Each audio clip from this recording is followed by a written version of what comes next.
para platicar de ello. Tengo en la línea de Mega Noticias TVC precisamente a Gonzalo Hernández Licona. Gonzalo, ¿cómo estás? Un gusto saludarte. Muy buenas noches. Hola Paco, ¿cómo estás? Muy buenas noches, ¿cómo te va? Muy bien. ¿Cómo les fue? Platícanos cómo les fue en este webinar.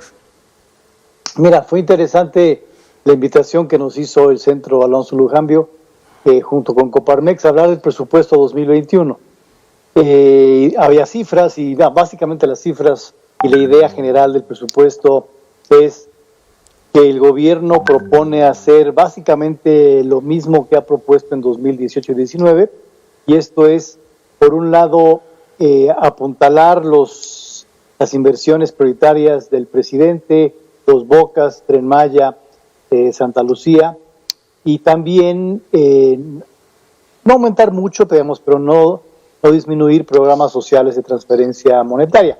Pero ciertamente la diferencia es muy grande, Paco, porque, por ejemplo, las transferencias monetarias directas aumentaron o van a aumentar 2.1 mil millones de pesos, pero el Tren Maya, la refinería y el aeropuerto en su conjunto van a aumentar 41.300 millones de pesos, lo cual implica, bueno, que las prioridades están en esas inversiones. Y yo lo que veo son al menos dos problemas. Uno, que el presidente sigue pensando que es a partir de la energía, de petróleo, de gasolinas, con lo cual el país puede crecer a lo que se crecía en los años 70, lo cual eso ya no es cierto. El mundo está cambiando y de hecho muy pronto muchos gobiernos van a estar prohibiendo vehículos, por ejemplo, que usen gasolina. Los Ángeles es un buen ejemplo que lo anunció hace algunos días. Entonces le estamos apostando a energías para las cuales va a haber menos demanda en el futuro y el mercado es incierto y Pemex está perdiendo dinero. Entonces me parece una estrategia que no va a ser la mejor.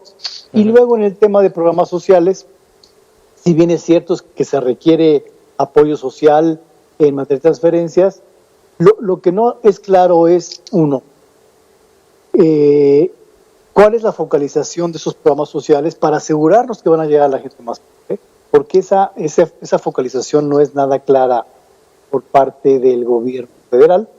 No tenemos claridad en eso. Dos, los programas sociales son los mismos que se diseñaron en 2018 y la pandemia de 2020, Paco, nos está pidiendo hacer cosas diferentes. Por ejemplo, el problema que tenemos hoy es el empleo que se perdió, las empresas de todos los tamaños que han quebrado o que se les va a dificultar regresar a una actividad posteriormente, y no vemos programas que ayuden a eso. Los programas tradicionales están diseñados para otra cosa. Entonces sí vemos retos en el presupuesto. Oye, Gonzalo, entonces este tema de acabar con la pobreza y la desigualdad, pues ni hablar, ¿no? Yo creo que va a estar muy complicado ante el COVID. La pobreza va a subir 10 millones, 15 millones, dependiendo de la estimación. Puede subir la pobreza. La desigualdad claramente va a aumentar.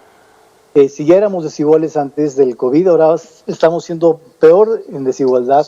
Si tú lo ves en las escuelas, ¿no, Paco?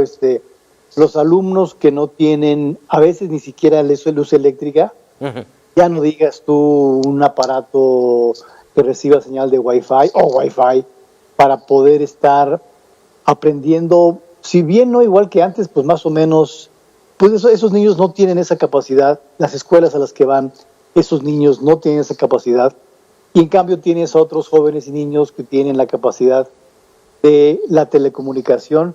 Entonces la brecha se está abriendo en materia de aprendizaje, que no hay un incremento en el sector educativo para poder ver hacia adelante estos temas, ¿no? Por supuesto la pandemia va a pasar, pero la pandemia nos enseña que hoy por hoy el tema digital, el acceso digital es cada vez más importante para todos, y va a ser mañana, como lo ha sido, motivo de desigualdades, ¿no? En este entorno, Gonzalo, ¿hay manera de saber a dónde va a terminar el dinero de los programas sociales?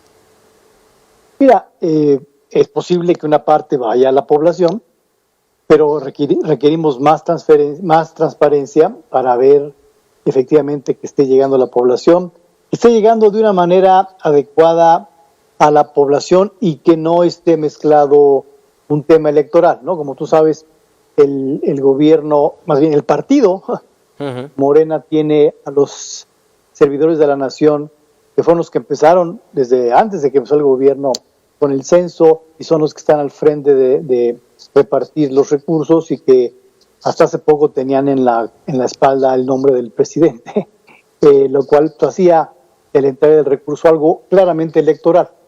Entonces, sí hay que tener una claridad de qué están haciendo sus servidores, quién les paga, son del gobierno, son del partido Morena, ese tipo de confusiones electorales que ya conocemos en México del pasado, pues hoy parece que siguen ahí presentes, ¿no? Durante este webinar yo alcancé a escuchar un poquito de tu ponencia y hablabas de que los mexicanos le entregamos un cheque en blanco y que había sido un error.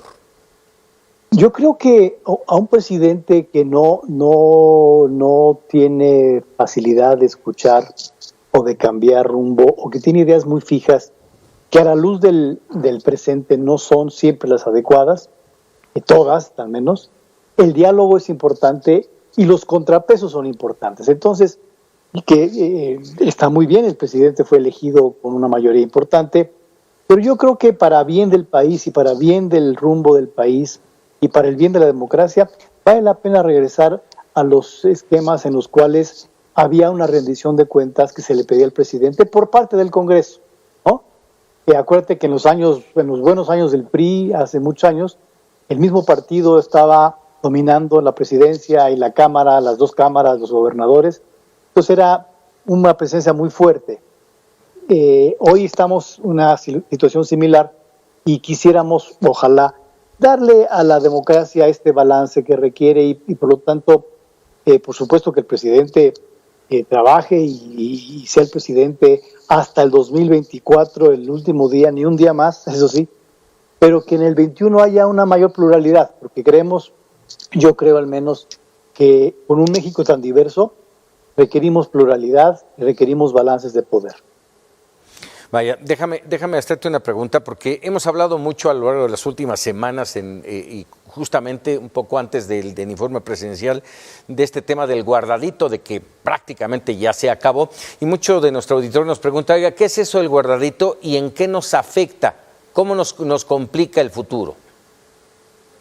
Mira, los guardaditos se han referido a muchas cosas, pero hay uno que fue establecido en los sexenios pasados, que era un fondo de contingencia, en buena parte por los ahorros petroleros, etcétera, y el fondo de contingencia estaba ahí para ser utilizado en emergencias, como su nombre lo indica.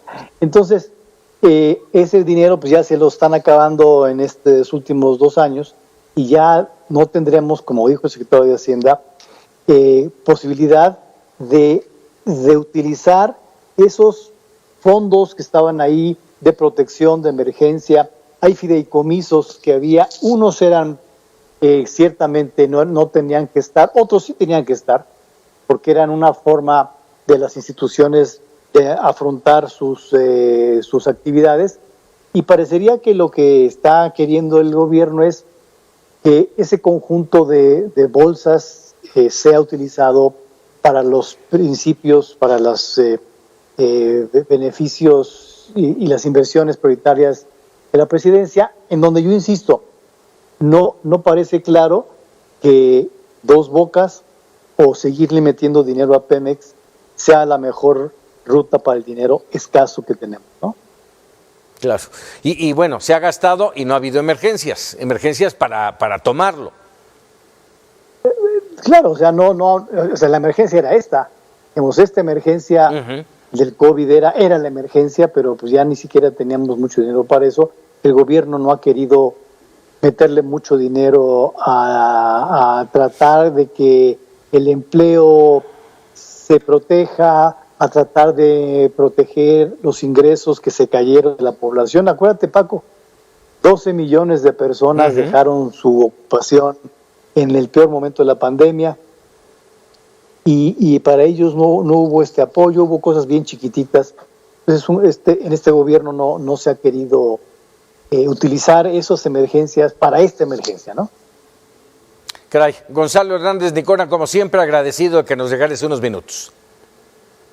Gracias, Paco, un abrazo. Muchísimas gracias, Gonzalo Hernández Licona.